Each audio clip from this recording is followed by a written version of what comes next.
तर या प्रकरणी आता पुण्यातून आणखी एका शिक्षकाला अटक करण्यात आलेली आहे। तेजस शहा याला अटक करण्यात आलेली आहे।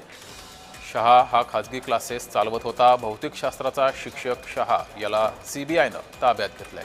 त्यामुळे नेमका गॉडफादर कोण याचा सुद्धा तपास हा समोर आलाय। अधिक माहिती घेऊया, आपले प्रतिनिधी प्रीतम पुरोहित आपल्या सोबत जोडलेले आहेत। प्रीतम, गेल्या काही दिवसांपासून गॉडफादर नावाने जो नंबर सेव्ह होता, हा गॉडफादर कोण अशी चर्चा सुरू होती। अखेर ते नाव समोर आलंय।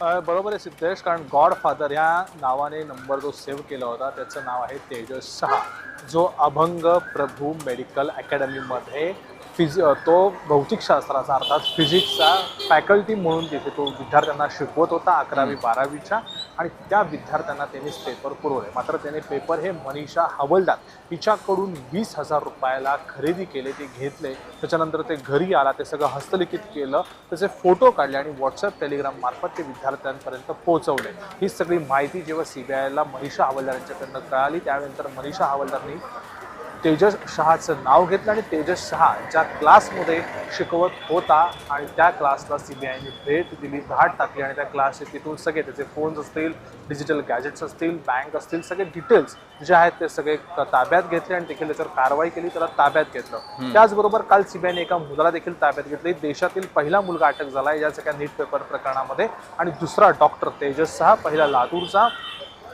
डॉक्टर शिरुरे, आणि हा दुसरा क्लास मोठेगावकर नंतर दुसरा क्लास जो आहे तो देखील चर्चेत आला। आणि पुण्यामध्ये आतापर्यंत 5 जण जे आहेत ते ताब्यात आहेत। एक मुलगा हा डॉक्टर शहा आणि 3 मनीषा आणि डॉक्टर पी.व्ही. कुलकर्णी। त्यामुळे पुणे हे सेंट्रिक राहिले। आणखीन 2-3 नावं देखील येणार आहेत, मात्र त्यासाठी आता तेजस शहाची ज्या पद्धतीने सगळी चौकशी होईल त्याच्यामध्ये आणखीन 2-3 नावं उघड होतील।